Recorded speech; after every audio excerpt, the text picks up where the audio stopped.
ஒரு சிறிய கிராமம். அந்த கிராமத்தில் ராதா ஆடு மேய்க்கும் பெண் ஒருத்தி வசித்து வந்தாள். அவள் தினசரி ஆடுகளை மேய்த்துக்கொண்டு வருவாள். அவள் தீவிர கிருஷ்ணனின் ரசிகை.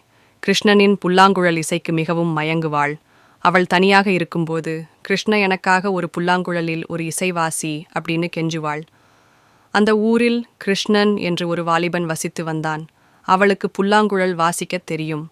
அவன் அந்த மரத்தின் பின்புறம் நின்று கொண்டிருந்தபோது, இவள் பேசியதைக் கேட்டவுடன் அவள் தன்னைத்தான் கேட்கிறாள் என்று எண்ணி புல்லாங்குழலை எடுத்து இசைக்க ஆரம்பித்தான்.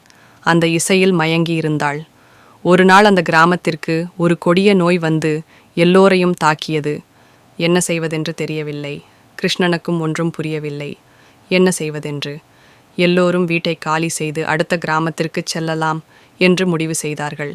அவர்கள் எல்லோரும் ராதாவை கூப்பிட்டு, நீங்களும் கிளம்புங்கள் அப்படின்னு சொன்னாங்க. எல்லோரும் வீட்டை காலி செய்து அவர்களது பொருள்களை எடுத்துக்கொண்டு அடுத்த கிராமத்திற்கு கிளம்பினார்கள்.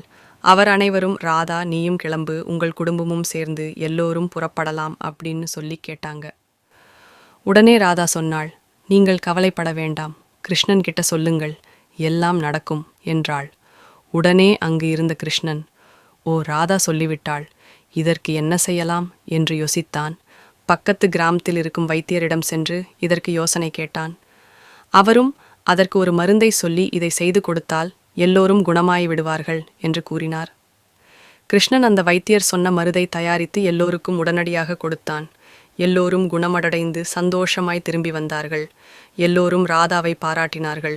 நீ சொன்னபடி கிருஷ்ணன் எல்லோரையும் குணப்படுத்தி விட்டான் என்று மகிழ்ச்சி அடைந்தார்கள். ராதாவின் வீட்டில் திருமண ஏற்பாடு நடந்தது. ஆனால் அவளுக்கு திருமணத்தில் விருப்பமில்லை. ஏனென்றால் அவள் கிருஷ்ணனை மானசீகமாக காதலித்தாள். அதனால் அவளுக்கு வரும் மணமகனையெல்லாம் நிராகரித்து கொண்டிருந்தாள். கண்ணன் தன் மகளின் மனதை மாற்றிவிட்டான் என்று கிருஷ்ணனை இழுத்து வந்து அடிக்க ஆரம்பித்தார்கள். யாரையோ அடிக்கும் சப்தம் கேட்டு ராதா ஜன்னல் வழியாக எட்டி பார்த்து ஓடி வந்தாள். அங்கு கிருஷ்ணன் அடிபட்டிருந்தான். அங்கு அவள் கிருஷ்ணனை பார்க்கும்போது ஆகாயத்திலிருந்து ஒரு புல்லாங்குழல் இசை கிருஷ்ணன் உருவத்தில் வந்து அவன் உடம்பில் உள்ளே புகுந்து மறைந்தது. அவள் கண்ணுக்கு கடவுள் கிருஷ்ணன் தன்னை திருமணம் செய்து கொள்ள வந்துவிட்டான் எண்ணி, கிருஷ்ணா, என்னை திருமணம் செய்து கொள் என்றாள். கிருஷ்ணனும் சரி என்றார். ஊர் மக்கள் அனைவரும் ஆபத்து காலத்தில் கிருஷ்ணன் செய்த சேவையை பாராட்டி கிருஷ்ணனுக்கே ராதாவை திருமணம் முடித்து வைத்து விடலாம் என்று இருவரையும் சேர்த்து வைத்தார்கள். கிருஷ்ணனும் ராதாவும் அன்போடு வாழ்க்கையை தொடங்கினார்கள்.